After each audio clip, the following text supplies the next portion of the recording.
just a moment.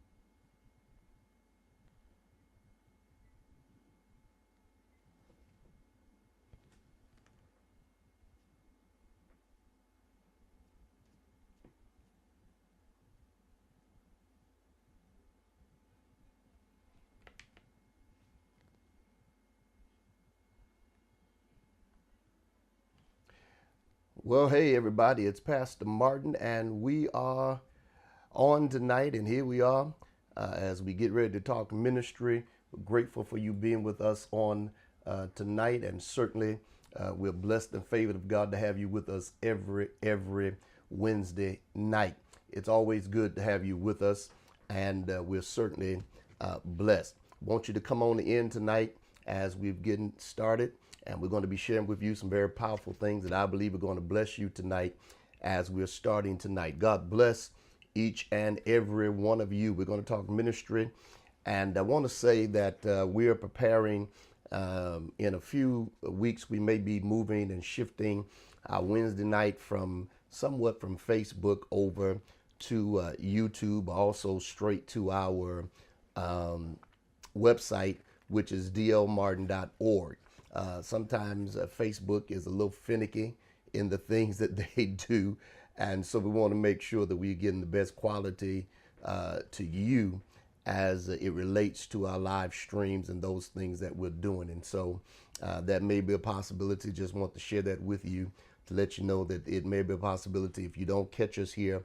But if you would go to our website, go to dlmartin.org and sign up for the email or for the text alerts, that when we make that shift or make that change, you'll be able to be and to be a part of what we're doing there. And so please do that by all means. I believe it'll bless you, the things that we're sharing. I meet so many of you, met some in convocation last week.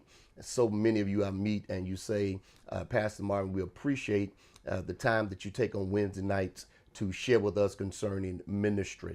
And so we're grateful that you tune in. We're grateful that you share. We're grateful that you are blessed and you receive as we're sharing. And so tonight, we're not going to be long tonight. Again, we were out last week because of ministry and the convocation, but tonight we're going to share some things that I believe and know that are going to bless you. Those of you that are coming in, please, if you don't mind, let me know where you're coming in from. If you're watching, don't do it incognito. Don't do it silently. Don't do it. Say something so I'll know you're here as you are sharing tonight. And those that are watching us on Periscope, we're grateful for you. Those that are watching us on YouTube. Now, if you're watching us on YouTube, by all means, subscribe on YouTube, subscribe to our channel, and then also hit the bell, the alert button, that every time we come on YouTube, you'll be able to get it. And then if you want to go outside of Facebook, YouTube, or Periscope and just catch us on dlmartin.org, you can do that, dlmartin.org live stream. You can catch us right now there. We're streaming to all of these platforms tonight, Periscope, YouTube, our website, Facebook, and we're doing it all at the same time. So if one fails, you can always catch us on another. Grateful for each and every one of you that have joined us tonight, and let us share. Tonight I want to talk to you about the question is that we should ask ourselves is why. We talk about ministry here, and we try to keep it as real as we can when we talk about ministry on Wednesday nights.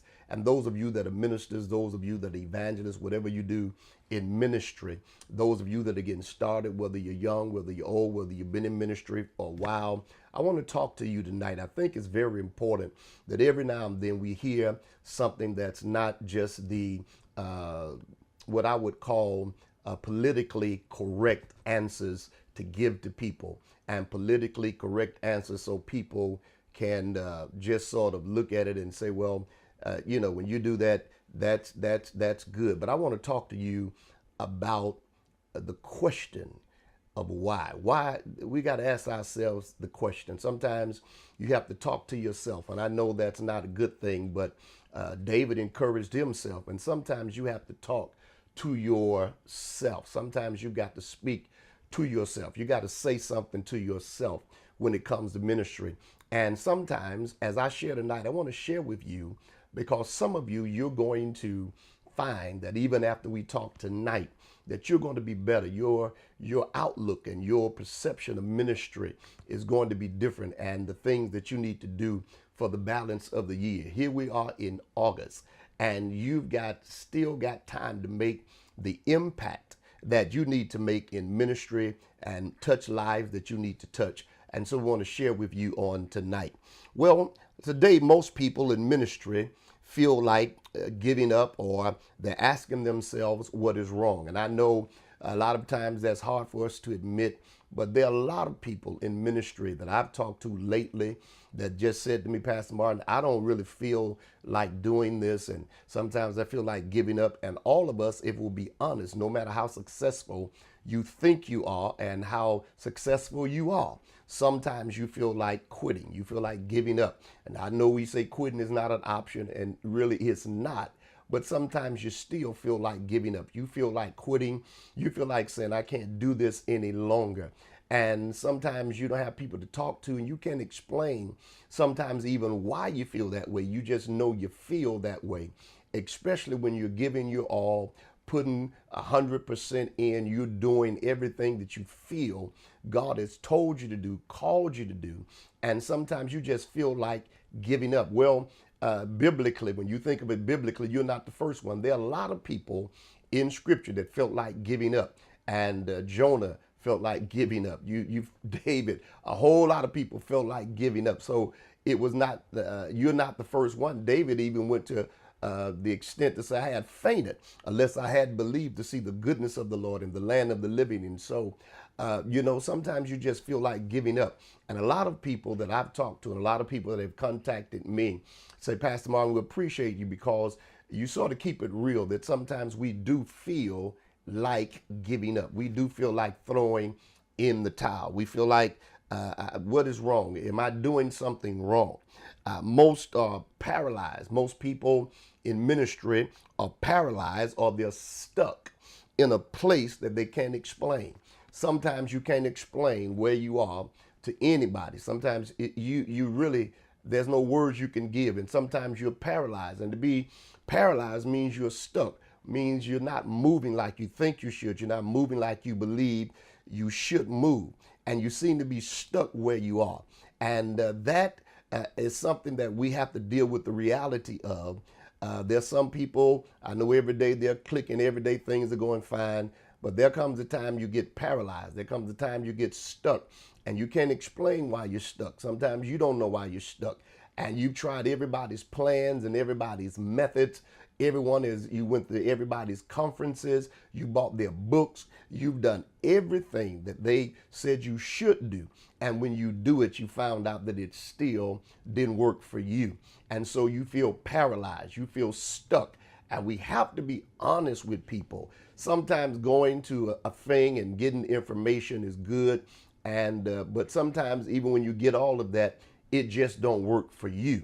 Now, what may work for one may not work for you. And even if you follow it line by line, it still may not work for you. And so you have to deal with that. That's a reality that we have to deal with. That's a reality that we have to say that I have to deal with that particular thing. And so you can be paralyzed. You can be stuck where you are and seem like you're not moving, seem like things are not going the way you want them to go. And so tonight, for the next few minutes, I want us to just ask ourselves the question, why? Why? Why? I know people say we shouldn't ask why. We're not asking God why. We're asking ourselves why. Because sometimes we need to talk to ourselves, because what we find out that sometimes we are our greatest hindrance.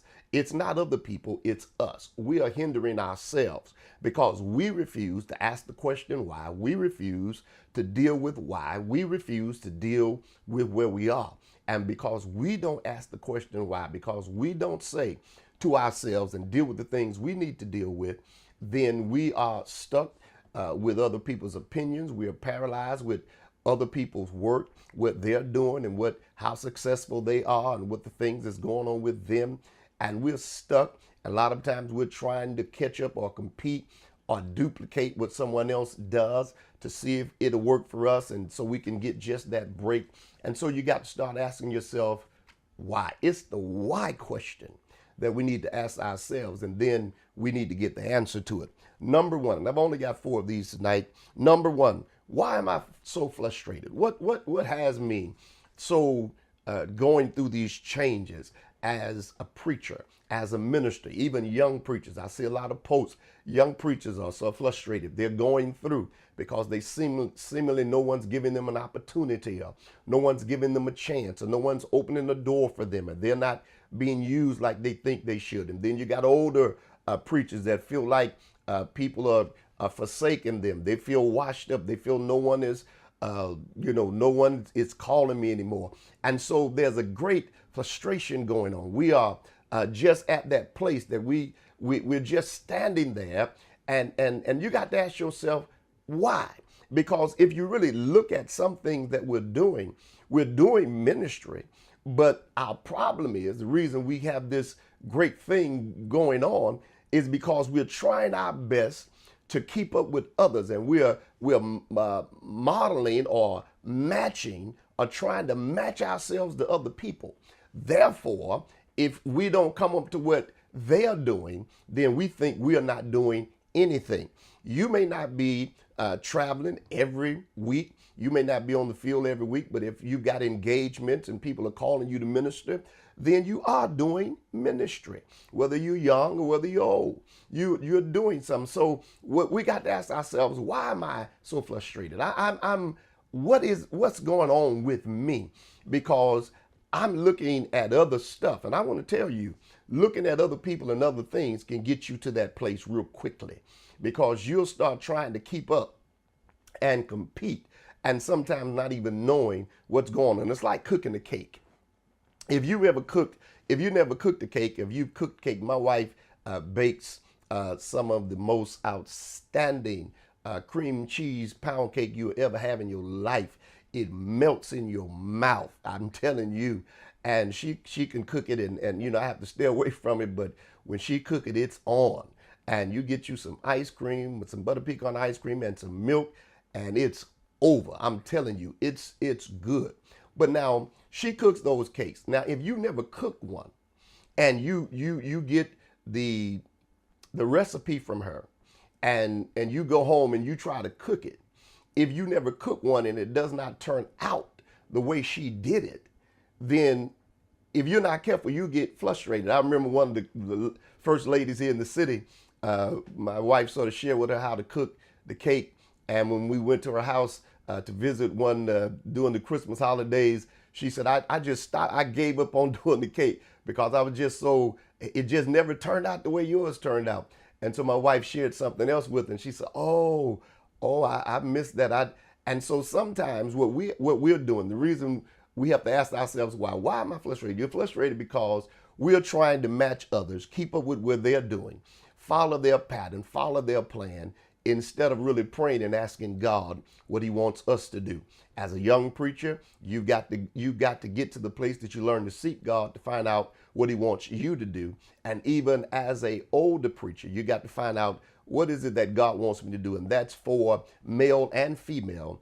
It is important that we get the mind of God, the plan of God for our lives, so we'll know what he wants us to do. So you have to ask yourself that question: why am I in this place? Have I put myself in this place because every day I'm trying to keep up with someone else? Every year I'm trying to do what someone else is doing. Why am I doing that?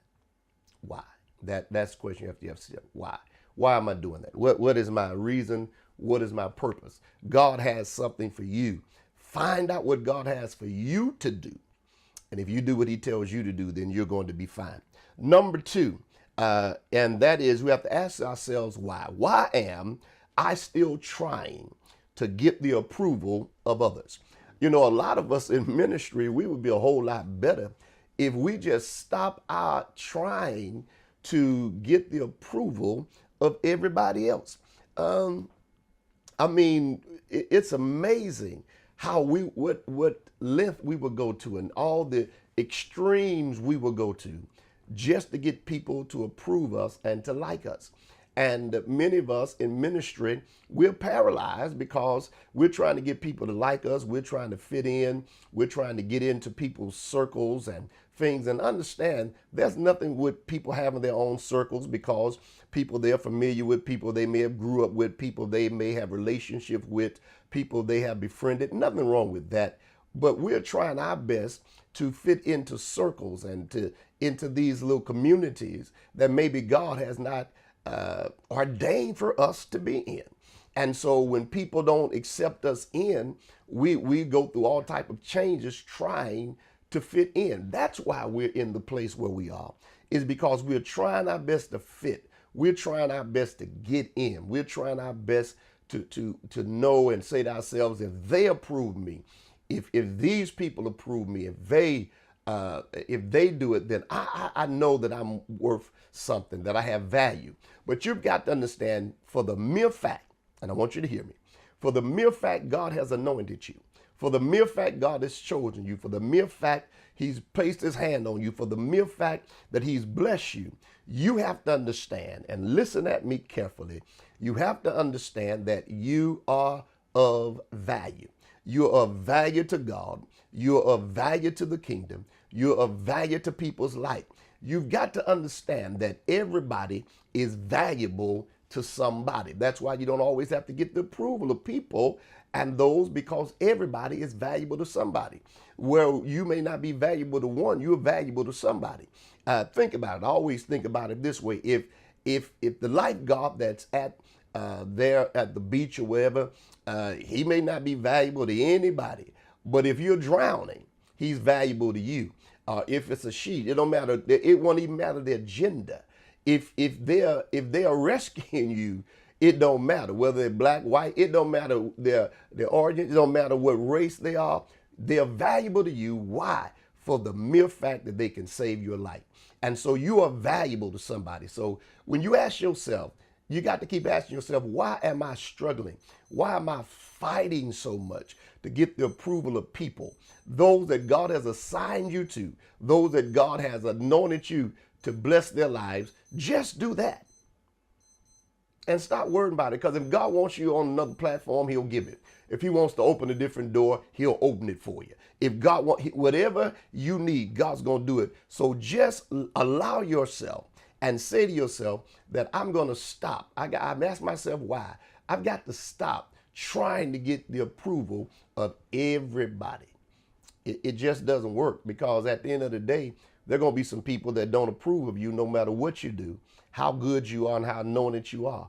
They're not going to approve of you. And so you've got to start saying to yourself, why am I going through those changes? God, I'm just going to do what you called me to do and do what you've told me to do. Well, number 3, I'm moving quickly. Why am I so concerned about likes or comments when it comes even to social media? Many of you as ministers, you do everything you can to get comments and views and whatever on social media. Understand that what would you do if you did not have social media? What would you do if you didn't have Facebook, YouTube, if you didn't have a website, if you didn't have where you could go live? What would you do? What would happen if no one could approve of you, if no one could like what you're saying? What would you do? Would you stop doing it, or would you keep going and keep ministering? I believe you would keep ministering. So why are we so concerned about whether people chime in or not? Now, let me give you some straight talk. Let me give you a straight reality. There are a lot of people that follow you. There are a lot of people that follow your stuff. There are a lot of people that are with you that you'll never know. I meet people all the time and they say, Pastor Martin, I watch your things on Wednesdays, on Mondays. I watch everything you put out. I watch. I've had people to tell me that. But when I look at the broadcast while I'm doing the live, they never make a comment. They never say anything. And sometimes it may look like they're not being a part. But understand, more people are watching you than you think.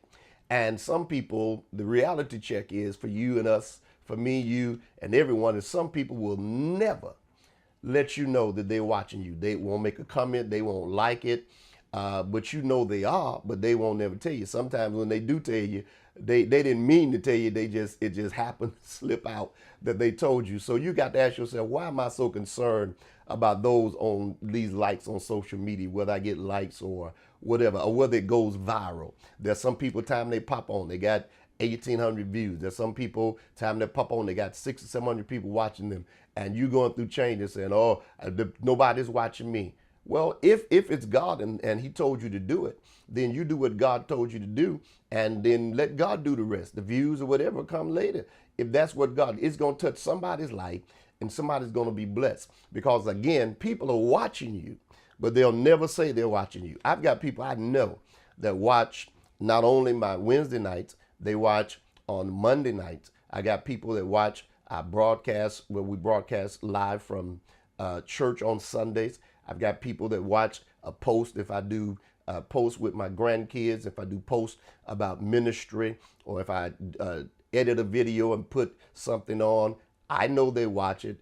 Sometimes they may not make a comment, but now how would I know they watch it? Well, here's what I can tell you. I know people are watching because sometimes I hear them preaching what I preached. I hear them using stuff that I know no one else has used, because it wasn't like I went and stole it from somebody. It was original. It came to me while I was doing what I'm doing now.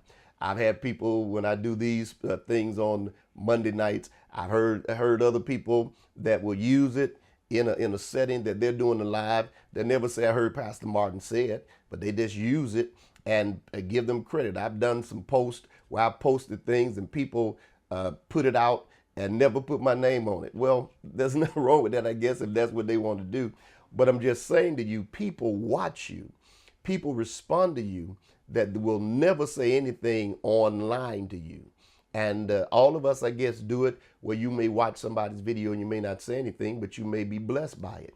So stop being concerned. Start asking yourself, why am I so concerned about who's watching or if they're not watching? You don't have to get on and blast people for not watching you, because take my word, they are watching you, whether they tell you or not.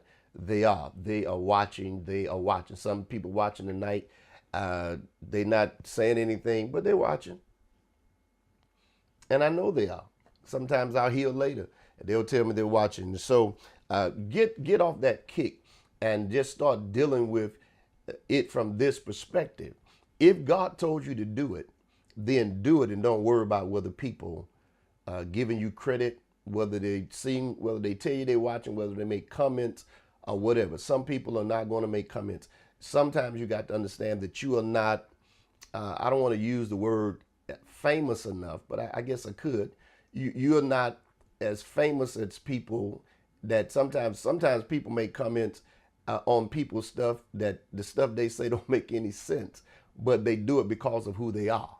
And so they respond to that. And so you have to understand that sometimes that's just the way things are. That's the day that we live in as society.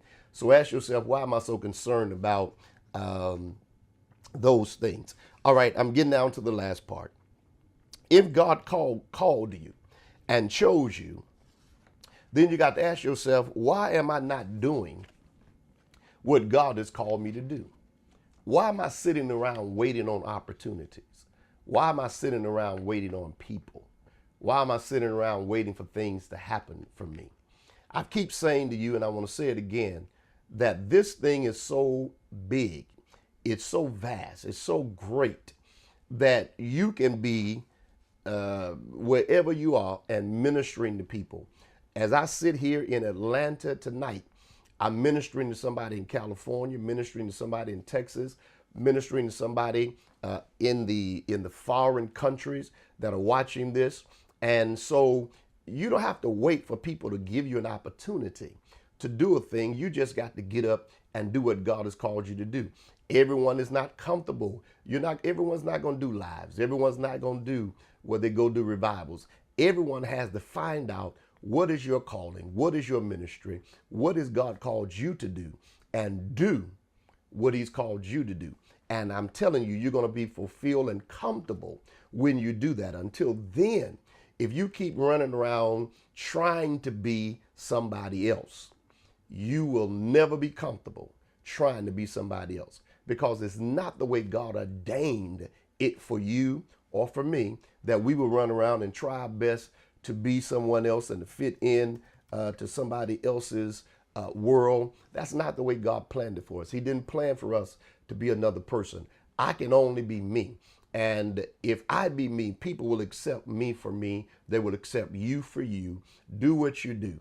And if you stop going through these changes and start asking yourself this question: why am I doing these things? What is the motive? What is the purpose? Am I trying to do this just so I can fit in, be with people? Or am I trying to do this because this is what God has called me to do? You know, back in September, I believe it was, I started this when we started talking about the ministry of the evangelist, and started doing this every Wednesday night. And I think, except for times that we've been away in ministry, we've done it every Wednesday night faithfully. And I've received emails, phone calls, text messages from people, not just Church of God in Christ. I receive emails and text messages from people that are independent, people that are in ministry, people that just say, I just needed to hear what you had to say. People that I get things all the time. They say, Pastor Martin, thank you so much for sharing. Now, if God called me to do this, you may never see a comment on my line. You may never see 1,000 people watching it. But if someone's being blessed and touched, hey, how you doing, Sister Robinson? If someone's being blessed and touched by what I'm doing, and God is causing them to be reached, and I said to you the other week, I had a lady that tracked me down and said, I just needed to talk to you. She saw one of my lives on Wednesday nights, and she got in touch with me. She called and tracked. She said, I got to get in touch with him. And when you understand that, that right there is enough that people's lives are changed and people are touched. I've had some other people call me and say, I've been in ministry 30 years, and you've ministered to me by talking to me on these Wednesday nights. I had another young man, pastor, I think is in Massachusetts, that said to me, Wednesday nights, me and my family sit down around the TV and put you on the TV, put it on the big screen and watch you, just like we're watching a program or a show. And so understanding people's lives are being changed and people's are being touched, then why are you going through the changes you're going through? Keep affecting the lives you are affecting. Keep touching the people you're touching. Keep ministering to the people you're ministering to. And let God get the glory. Don't worry about whether you get pats on the back and accolades from man. Just understand that if I'm doing what God called me to do, then I'm going to be fine. I'm doing good. I'm fine doing the purpose and the will of God. Because at the end of the day, the thing that matters most is if we are doing what God has called us to do.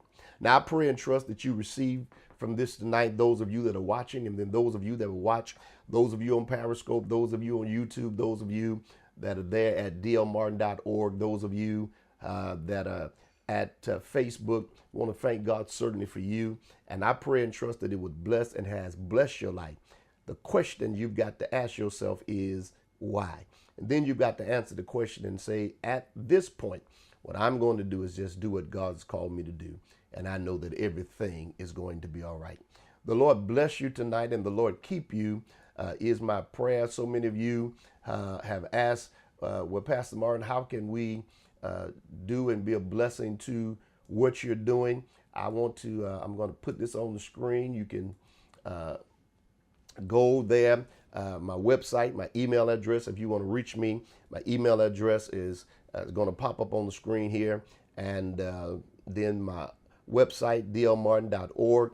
And then also those of you that say, Pastor Martin, we want to bless you financially, my Cash App, my PayPal is there, and you can see it.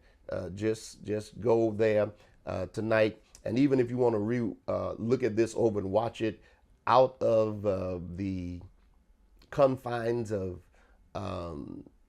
YouTube, Periscope, Facebook, go to dlmartin.org. I would love for you to go and sign up for my text message alert when I'm on whatever platform I'll be sharing and also on, if you would go to and get on the email mailing list so I can email you and keep in touch with you concerning ministry, and I know it'll bless you. Thank you, Sister Robinson. I pray and trust that it has been a good word for those that have watched, those that have received it tonight. And again, please do that and go and be a blessing to what we're doing. We endeavor to be here every Wednesday night. Now, on Monday nights, those of you, I want you to check in with me on Monday nights. We talk about check-in Mondays. We did go back and look at what we did Monday. You'll be blessed about just enjoying life, enjoying living. So I want you to go look at that, learning to enjoy living life to its fullest. You'll be blessed. You can also see that here. And then again, rewatch this, share this with somebody, especially the young preachers, especially those that are dealing with things and those that are struggling in their mind about various things. Please share this with them on tonight and let it be a blessing to them. And I know that if you do that, that it will help them and bless them. And so please, by all means, do that tonight. Well, we're getting ready to let you go. Again, thank you so much for joining me. I'm on a little early tonight. I know usually we come on at 10, but there's a lot going on, and so I didn't want to miss it. I want to come on and early. So please share this. Please share it, subscribe to me, share it with someone that they'll be blessed and be able to hear this word, especially those that are in ministry. The Lord bless you and the Lord keep you is my prayer. Thank you so much for joining. I pray that God will bless you. And remember, if you're a minister of the gospel, I want to say to you, keep your head up, hang in there, keep pressing, and remember that your best days are ahead of you and not behind.